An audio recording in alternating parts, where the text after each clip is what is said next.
আসসালামু আলাইকুম।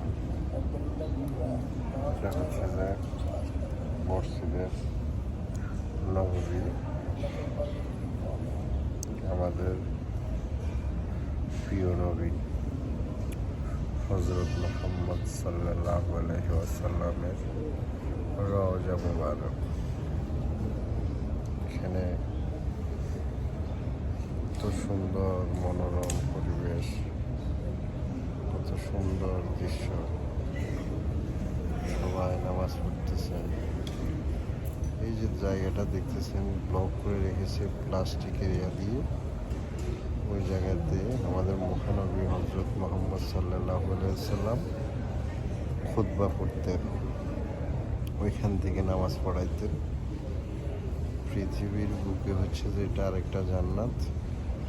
ওইখানে নামাজ পড়ার জন্য আগে কোনো মুয়াজ্জিন লাগতো না, এখন একটা সিস্টেম লাগে। ওই যে সিস্টেমের কারণে ওইখানে নামাজটা 2 রাকাত নামাজ পড়া যায়। আপনারা সবাই নতুন যারা আসছেন আসবেন, একটা অ্যাপস আছে, ওইটাতে ডাউনলোড করে এই 2 রাকাত নামাজ পড়ার জন্য একটা অ্যাপসটা ইনস্টল করে অনুমতিটা নিয়ে নেবেন। তখন সিরিয়াল করে একটা 3টার পরে ওইখানে অনুমতি দিয়ে ঢুকার জন্য ওইখানে ঢুকবে। 2 রাকাত নামাজ আদায় করবেন সবাই। তো এই হচ্ছে যে আমাদের হযরত মুহাম্মদ সাল্লাল্লাহু আলাইহি ওয়াসাল্লামের রওজা মুবারক। রওজা মুবারকের সামনে আমরা বসা। এই হচ্ছে যে রওজা মুবারক।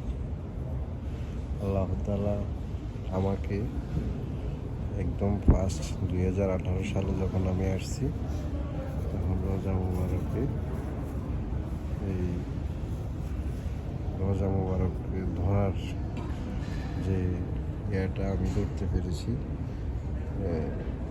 তাকাই দেখছি ভিতরে তো অন্ধকার, কিছুই দেখা যায় না। তারপর যতটুকু ধরতে পারছি আলহামদুলিল্লাহ, প্রিয় নবীর কবর ছুঁয়ে দেখেছি বাইরের থেকে, বাউন্ডারি বাইরের থেকে। তো সবাই চেষ্টা করবেন 2 রাকাত নামাজ পড়ার জন্য এখানে এসে। তো ঠিক আছে, সবাই ভালো থাকবেন। আসসালামু আলাইকুম ওয়া রাহমাতুল্লাহি ওয়া বারাকাতুহু।